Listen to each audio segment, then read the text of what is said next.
Praise the Lord, ஹல்லேலூயா. சீயோன் வேதாகம ஆய்விற்கு அன்போடு கூட இயேசு கிறிஸ்துவின் நாமத்தில் உங்களை வரவேற்கிறேன். இந்த தினத்திலும் யாத்திராகம புஸ்தகம் அதிகாரங்கள் 25 முதல் 28 அதிகாரங்களில் உள்ள வசனங்களை தியானிக்க சர்வ வல்லமையுள்ள தேவன் நமக்கு கிருபை பாராட்டுவாராக. 25வது அதிகாரத்திலே ஆசரிப்பு கூடாரத்தை குறித்து நாம் பார்க்கிறோம். ஆசரிப்பு கூடாரம் பற்றிய அறிவுரைகளை தேவனாகிய கர்த்தர் கொடுத்தார். வரலாற்றின் அடிப்படையிலும் ஆவிக்குரிய நிலைமையிலும் வடிவமைப்பு மாதிரியிலும் ஆசரிப்பு கூடாரம் என்றால் அது வேதாகமம் அதை பற்றி என்ன கூறுகிறது என்ற அடிப்படையில் தான் அது இருக்க வேண்டும். ஆசரிப்பு கூடாரம் ஒரு பரிசுத்த ஸ்தலம். அங்கு தேவன் வாசமாயிருந்து தமது மக்களை சந்திக்கிறதான ஒரு ஸ்தலம்.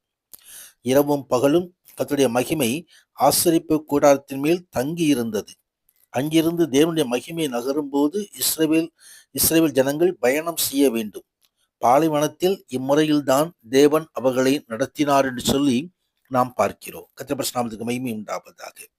ஆசரிப்பு கூடாரத்துக்கு எப்படி காணிக்கைகளை கொண்டு வர வேண்டும் என்பதை ஆண்டவராகிய தேவன் அங்கே கொடுக்கிறார். தொடர்ந்து உடன்படிக்கை பெட்டி எப்படி செய்யப்பட வேண்டும், எப்படி நிறுவப்பட வேண்டும் என்பதையும் ஆண்டவராகிய தேவன் அங்கே மோசேக்கு கற்றுக் கொடுக்கிற காரியத்தை குறித்து பார்க்கிறோம்.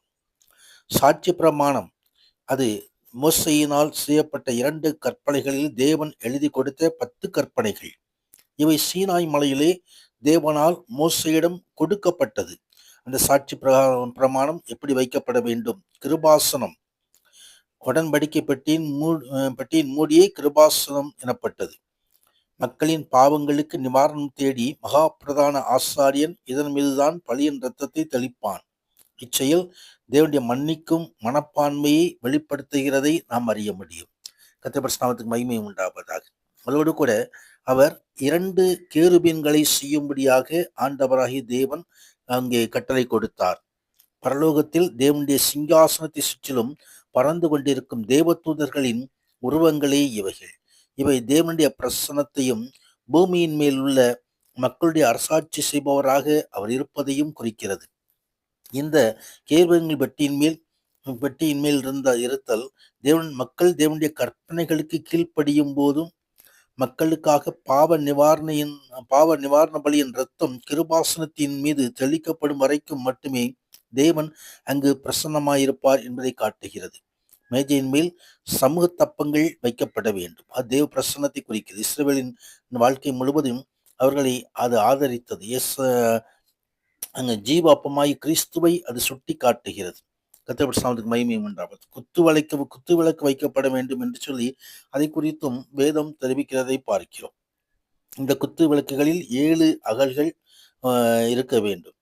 அவை எரிந்து ஆசரிப்பு கூடாரத்துக்கு வெளிச்சம் கொடுக்கும். எரியும் விளக்கு தேவனுடைய ஒளியையும் அவருடைய மத்தியில் பிரசன்னமாயிருப்பதையும் காட்டுகிறது. தேவன் உலகத்துக்கு வெளிச்சமா இருக்கிறார். நாமும் கூட அந்த வெளிச்சத்தின் பிள்ளைகளாய் இருக்கிறோம். கர்த்தருடைய நாமத்துக்கு மகிமை உண்டாவதாக. தொடர்ந்து 26வது அதிகாரத்திலே ஆசரிப்பு கூடாரம் எப்படி நிறுவப்பட வேண்டும், எப்படி செய்யப்பட வேண்டும் என்பதை ஆண்டவராகிய தேவன் அங்கு கற்றுக் கொடுக்கிறதை குறித்து பார்க்கிறோம். கர்த்தருடைய நாமத்துக்கு மகிமை உண்டாவதாக. ஆசரிப்பு கூடாரத்திலே என்னென்ன காரியங்கள் எப்படி அந்த திரைச்சீலைகள் இருக்க வேண்டும் என்ற எல்லா காரியங்கள் எப்படி பலிபீடம் வைக்க வேண்டும் எல்லாவற்றையும் அவர் ஆண்டவரையும் கற்றுக் கொடுக்கிற காரியத்தை குறித்து பார்க்கிறோம். பரிசுத்த ஸ்தலம் அது மக்கள் சார்பாக ஆண்டவருக்கு நன்றி செலுத்தி அவர்களுக்காக ஆசாரியன் விண்ணப்பம் செய்யும் இடம். மகா பரிசுத்த ஸ்தலம் தேவனுடைய வாசஸ்தலம்.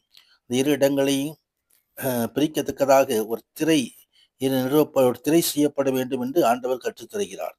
கர்த்தர் பரிசுத்தத்துக்கு மகிமை உண்டார். மனிதர்கள் தங்கள் பாவத்தின் காரணமாக நேரடியாக தேவனிடத்தில் கிட்டி சேர முடியாது என்ற உண்மையை அது காட்டுகிறது. மகா பரிசுத்த ஸ்தலத்துக்கு போகும் உரிமையை மிக கண்டிப்பான கட்டுப்பாடுடன் தடை செய்யப்பட்டிருந்தது. பிரதான ஆசாரியன் வருடத்துக்கு ஒருமுறை மாத்திரம் மக்கள் சார்பாக பாவ நிவாரண பலியின் ரத்தத்தோடு உள்ளே நுழையலாம் என்று வேதம் நமக்கு கற்றுத்தருகிறது. எல்லா தேவனுடைய எல்லா தேவனுடைய மக்களுக்கும் தேவனுடைய சமூகத்தில் தடையின்றி தாராளமாக வரும் வாய்ப்பும் இன்னும் பழைய ஏற்பாட்டிலே வரலப்படவில்லை. கர்த்தருடைய பரிசுத்தத்துக்கு மகிமை உண்டாவதாக. ஆனால் புதிய ஏற்பாட்டிலே ஆண்டவராய் கிறிஸ்துவான இரத்தத்தை சிந்தி நமக்காக அவர் கிருபாசனத்தை கிட்டி சேரும்படியான பாக்கியத்தை அவர் நமக்கு கட்டளையிட்டார். தொடர்ந்து 27வது அதிகாரத்திலே தகன பலிபீடம் எப்படி அமைக்கப்பட வேண்டும் என்பதை வேதம் சுட்டி காட்டுகிறதை குறித்து பார்க்கிறோம். பாவ நிவாரணத்துக்காக மிருகங்களை பலியிட இது பயன்படுத்தப்பட்டது. பலியிடும் மிருகத்தின் இரத்தம் பலிபீடத்தின் கொம்புகளின் மேல் தடவப்படும். மீதியானது பலிபீடத்தின் அடியில் ஊற்றப்பட வேண்டும். பாவத்துக்கு தகுந்த தண்டனை மரணம் என்றும் தேவன் பாவிக்கு பதிலாக களங்கமற்ற ஆட்டுக்குட்டியின் இரத்தத்தை ஏற்றுக்கொள்கிறார் என்றும் அதை சுட்டி காட்டுகிறது. ஆம், கிறிஸ்துவானவரே தேவனுடைய ஆட்டுக்குட்டியாக கடந்து வந்தார். நமக்காக அவர் சிலுவையிலே நமக்காக பலியானார். கர்த்தருக்கு மகிமை உண்டாவதாக.